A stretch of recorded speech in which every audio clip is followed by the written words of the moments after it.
Here we go. Hey, everybody, Economic Ninja here. I hope you are doing great.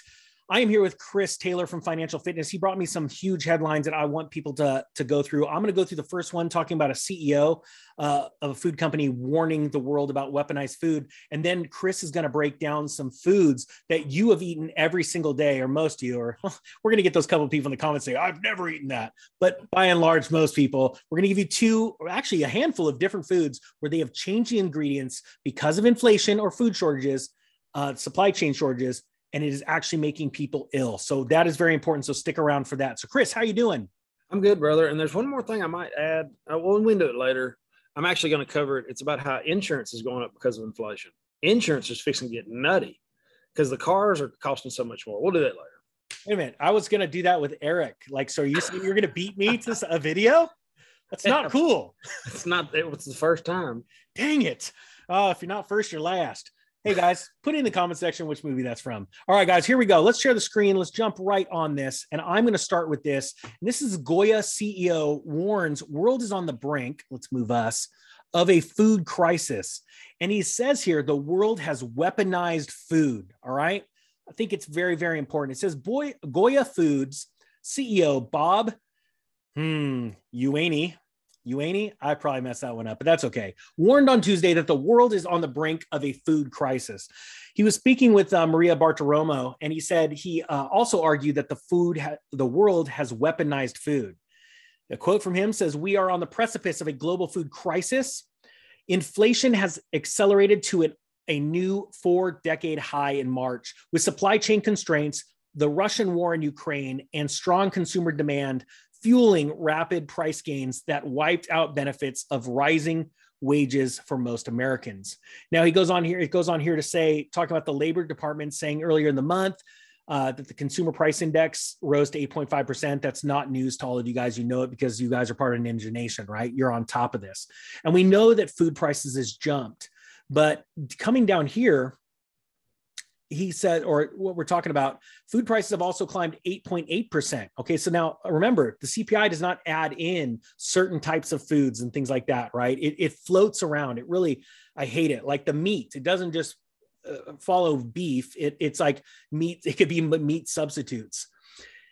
It says, and 1% over the month, with the largest increases in cereal and baking products, which we're about to get in Chris's stories in a second. 10% have gone up in those categories. Poultry, fish, and meat, 13.8%. Fresh fruits and vegetables, 8.1%, and eggs, 11.2%. Now, Chris, you've been talking a lot about the egg situation, correct? Yes. The bird flu's hammering eggs. Exactly. It's killing the heck out of eagles too, by the way. I heard about that. And ironically, a lot of people are still starting to wake up now. But in the beginning, when we were covering this story, before any of the YouTubers that I know of, there might have been a couple, was it a farmer? The Ice Age Farmer. I don't know if he beat you to it or not in November, but he probably did. Close. Yeah, he's great. But people were hating on it then in the beginning. A lot of people, our subscribers, which are amazing subscribers, they took it serious and they started to stock up, get their chickens. Well, now it's in the mainstream media, right? But we're going to jump to a couple stories that you want to cover and I think are very important. And they are talking about the increases in cereal and baked products. And I think this is very interesting. So which story I think we're jumping to first is the breakfast cereal, correct? Yes, the beloved breakfast cereal. Now, I know most of you know breakfast cereal is usually trash, okay? I love it. I love it. I do too. Tony the Tiger. Everybody does. It's addictive. It's great. Well, it's making people sick. That's not good. Not good. Nearly 140 people across the country are affected. And this isn't the first time this has happened.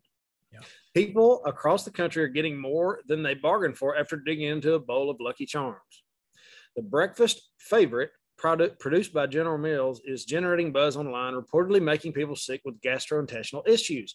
This happens to my wife if she eats trash cereal. If she eats anything a lot of times they put cheap oils and stuff in the cereal. You ever notice when you're eating Cocoa Puffs, it feels like Crisco on your lips. More than likely, there's that oil is rancid. I'm disgusted and hungry at the same time. Is that weird? Well, At least 39 people across the country have reported such symptoms. 139 people. You jumped ahead. 100. Yeah, I took notes. You're trying. I don't do that. Yeah, sorry, I just took notes. I'm trying not to bore them. That's okay. Well, I guarantee you, our screwing up of reading and writing right now is not boring them. Put in the comment section below if you are bored right now. Then at least we know how far you made it in the video. Well, look, these people started complaining of nausea, diarrhea, vomiting, and overall feeling of sickness. Yeah. Quote, I had a bowl of Lucky Charms cereal, and an hour later I had diarrhea and nausea. Well, we've already talked about what the probable causes are. And it goes down here. Can you find 2018 Kellogg's Honey Smacks? Causes a multi-state outbreak of salmonella across 36 states. Our food is poisonous, guys. Our food is if you've got an autoimmune disease, you should never, ever eat cereal again. Anything out of a box, mainly. But one thing we want to point out is because they're changing, they're constantly changing ingredients, right, Chris? Yeah, well, I'm going to move on to that after we get, these are two different stories. Oh, that's true. That is true. So this story is covering how sick it's making people. General Mills said the cereal poops. The cereal. I'm a cereal pooper. Like what? Like you eat cereal all the time? Like no, man. Oh, this video just went to crap. But you know what? Okay. Hey, the ninja doesn't edit, so let's just keep rolling with it. Let's roll with it. Look, let's move on to the Cheerios, Betty Crocker, and Pillsbury. Yeah, let's clean it up with some Cheerios right now because that's got a lot of fiber, I heard. Yeah, right. It's good for your heart too. Okay, so what I think's going on is inflation impacts on supplies. So they're struggling getting the already cheap ingredients. Yep. High fructose corn syrup, never put that in your body in. It's poisonous to the human body, period. So remember that. Read the labels. If you're sick every day, read the label. If it's got high fructose corn syrup in it, you'll know why you're sick. Yep. So as inflation picks up, they're starting to replace ingredients. And it's really hard to tell which ones they're replacing. Yeah. And General Mills intends to do is shortages have particularly affected the multinational brands pizza, hot snacks, cereals, and all these box foods that's making everybody sick and giving them diabetes and causing Hashimoto's and all these other illnesses. That's what's doing it. It's nothing else. Get that in your brain. Never drink Coke again. It's poison to your body. Real quick, I just got to jump in. Stick around because I have some solutions to this after Chris is done.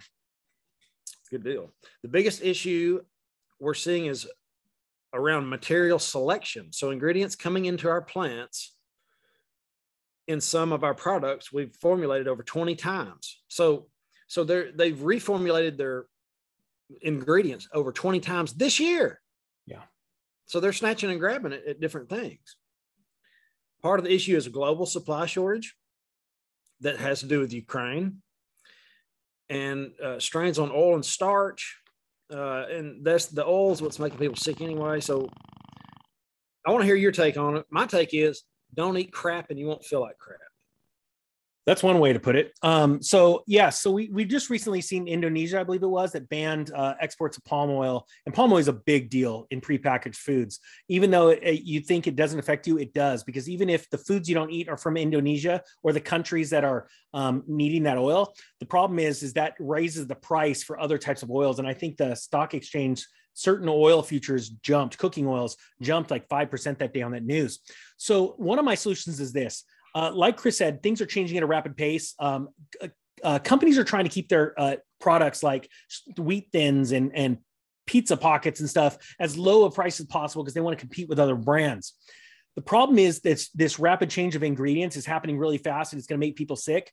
Right now, you can start to think of things like canned vegetables and things like that you can store longer terms that are whole and pure. I know of pasta brands that are pure pasta brands that if you go out and buy it right now before they are affected, that stuff stores so long, like whole wheat pasta and jars of sauce and things like that you can get now, because in the next 6 months, Chris, would you agree that this is going to become an even bigger issue and food companies are going to be panicking even more with different type of ingredients? Absolutely. And I want to add to your pasta story a little bit. If you'll go buy the pasta and get a food saver, you've seen the food saver, it's got the, stick your whatever in the bag and you suck the air out of it. Pasta's enemy is moisture, that's how it gets stale. So you can slide your bag of pasta in there, suck the air out of it, and it'll crunch a few of them. It'll suck it out and store it. And then you got your 6 months or year's food, maybe even 3 months, whatever you want. And you're eating off the front. You take it out of the bag, just cut the top off the bag, use the pasta. When you go to the store, buy food just like normal, stick it in the same bag because you just cut the top. Okay. I've noticed I could do that, and I thought I would share that with everybody because those bags are kind of expensive, but you can reseal it, and you can keep using the same resealed bags to store the same pasta. Yeah, I've seen some people actually take 5-gallon food grade buckets with lids, put some silica packets you can get online down at the bottom, and then they took the packages of pasta, put them in, packed the entire thing, and then sealed it up. In that silica was to absorb the moisture. So that's another way too if you don't have the money for the bags. Right. Yeah. Awesome. Well, hey, Chris, I really appreciate you coming on, guys. We're going to link all of these stories below. If you have not followed Chris, the first time you've seen him, he is bringing great information. He has been crushing it on YouTube. He's also got a welding channel that is exploding for people that want to start a new trade or start to learn how to make money. Because Chris, didn't you you ended up dropping out of college, but without your college degree, you were making like $250,000 as a welder, right? Yeah. Well, I don't know, not a quarter. I mean, you could have. I know welders that made $325,000. Gotcha. They just work more than me. I wasn't willing to work that much. Yeah. Well, you have a channel devoted like showing people how to make money like that though, right? Yes. It's the fastest growing welding channel on YouTube. And it's just me laying it out, all my experience, giving it to you right now. And I think trades are coming back in a big way. It's not going to be about your underwater basket weaving degree anymore. It's going to be about what can you do? Nice. What can you do with your hands? What's that channel called? Taylor Welding. Awesome. Pretty simple, guys. Taylor Welding, Taylor Welding. Do me a favor. Go check out that channel or Financial Fitness. Give them a thumbs up. Tell them you said hi from the Ninja. I really appreciate it. With that being said, Chris, thank you so much for coming on. Thanks for having me, brother. Right on. The Economic Ninja is out.